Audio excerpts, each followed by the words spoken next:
नमस्कार सर्वांना. श्री स्वामी समर्थ. जीवनात असा एक काळ येतो जेव्हा आपल्याला वाटते की कोणीच माझे ऐकत नाही, कोणीच मला समजून घेत नाही. जवळचे लोकही दूर वाटू लागतात. मनातील सांगावे असे वाटते, पण ऐकणारा कोणी नसतो. आपलीच माणसे आपल्याला परकी वाटू लागतात आणि जेव्हा जगाच्या गर्दीमध्ये आपण एकटे पडतो, नेमकी तीच वेळ असते स्वामींच्या प्रचितीची. जेव्हा कोणी समजून घेत नाही तेव्हा स्वामी काय करतात आणि जेव्हा सगळे सोडून गेले असतील तर स्वामींची साथ कशी ओळखावी हेच आजच्या व्हिडिओमध्ये आपण समजून घेणार आहोत.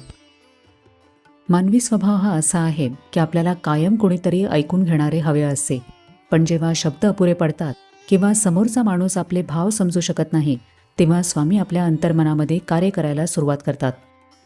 जेव्हा जग आपले ऐकत नाही तेव्हा स्वामी आपल्याशी मौन भाषेमध्ये बोलतात. ते आपल्या मनामध्ये विचारांची स्पष्टता निर्माण करतात.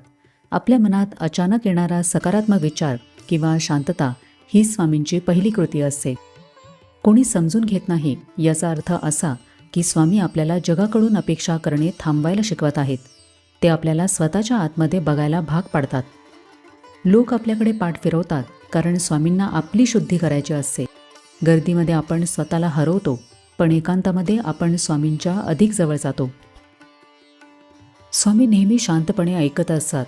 आपण विचार करतो की कोणीच माझे ऐकत नाही, पण स्वामी शांतपणे आपले सर्व काही ऐकत असतात. हे समजायला मोठे अनुभव लागत नाही, छोटे क्षणही पुरेसे असतात. कधी तुम्ही मनातच विचार करता की स्वामी आता काय करावे आणि थोड्याच वेळात मन शांत होते. हाच त्यांचा प्रतिसाद असतो. ते शांततेमध्येच उत्तर देतात. आपल्याला वाटते की आपण काही बोललो नाही, मग त्यांना कसे कळणार? पण स्वामींना शब्दांची गरज नसते. आपल्या मनातील प्रत्येक भाव त्यांना समजतो. कधी रडताना किंवा एकटे बसताना आपण पूर्ण तुटत नाही, कारण आतून आपल्याला ते सावरत असतात. स्वामींना आपल्या मनातले विचार, दुःख, गोंधळ सगळे कळते. त्यांना शब्दांची गरज नाही, फक्त मनातून हाक मारली तरी ते ऐकतात. जेव्हा लोक दूर जातात तेव्हा स्वामी जवळ येतात. कधीकधी आयुष्यामध्ये काही लोक अचानक दूर निघून जातात. आपल्याला वाटते की माझ्यासोबतच असे का झाले? पण खरे म्हणजे काही वेळेला स्वामीच आपल्याला चुकीच्या लोकांपासून दूर नेतात. जे लोक आपल्या आयुष्यामध्ये राहण्यासाठी योग्य नसतात ते हळूहळू दूर होतात. त्या जागी स्वामी आपल्याला एकटेपणामध्ये मजबूत बनवतात.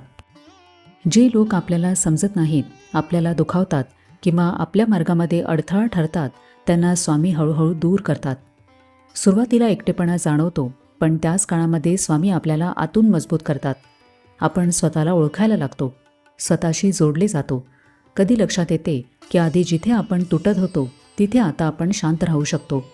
ही स्वामींची साथ असते. स्वामी नेहमी गर्दीत नाही तर एकटेपणामध्ये जास्त जवळ असतात. म्हणूनच कोणी दूर गेले तर तो शेवट नसतो, तो स्वामी तुमच्याजवळ येण्याची सुरुवात असू शकते. जेव्हा आपण एकटे पडतो, सर्वजण सोडून जातात, तेव्हा स्वामी आपल्याला आतून मजबूत करतात. कदाचित हे बाहेरून लगेच दिसत नाही, पण आपल्या वागण्यामध्ये बदल दिसू लागतो. ज्या गोष्टी आधी खूप त्रास द्यायच्या त्या आता तितक्या दुखावत नाहीत. मनात आधीसारखा गोंधळ न राहता थोडी स्थिरता येते. कधी कठीण वेळ येते, पण आपण घाबरत नाही.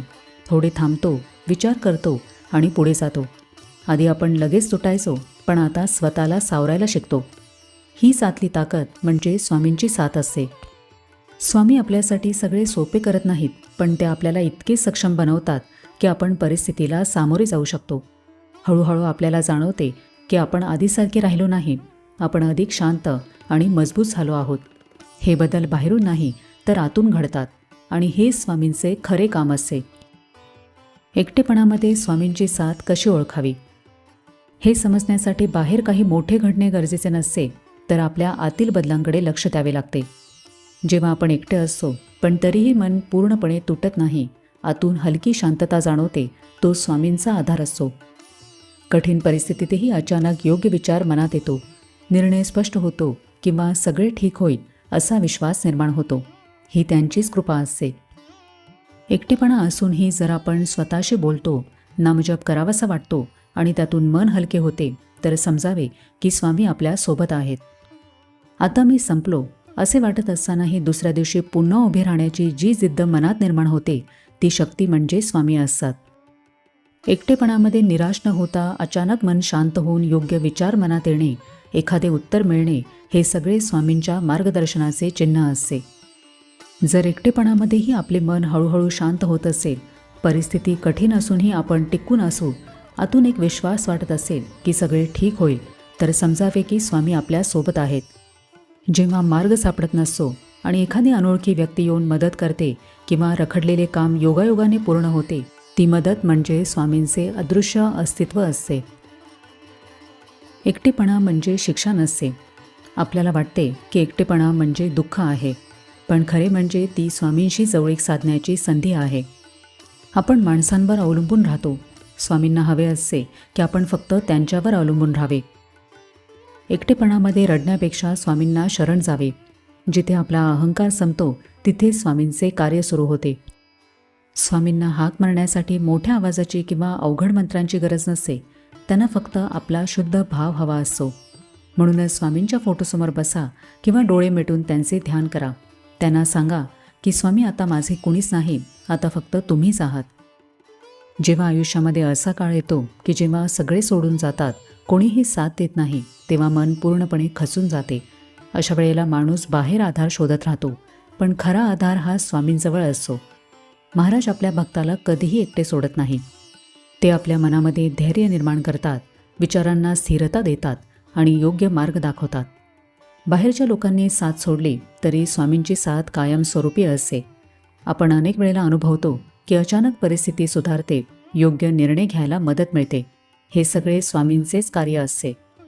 त्यामुळे इथून पुढे जेव्हा पण तुम्हाला असे वाटेल की तुम्ही एकटे आहात, तेव्हा डोळे मिटून शांतपणे स्वामींचे नाव घ्या. तुम्हाला जाणवेल की तुमच्या आजूबाजूला एक वेगळीच सकारात्मक ऊर्जा आहे.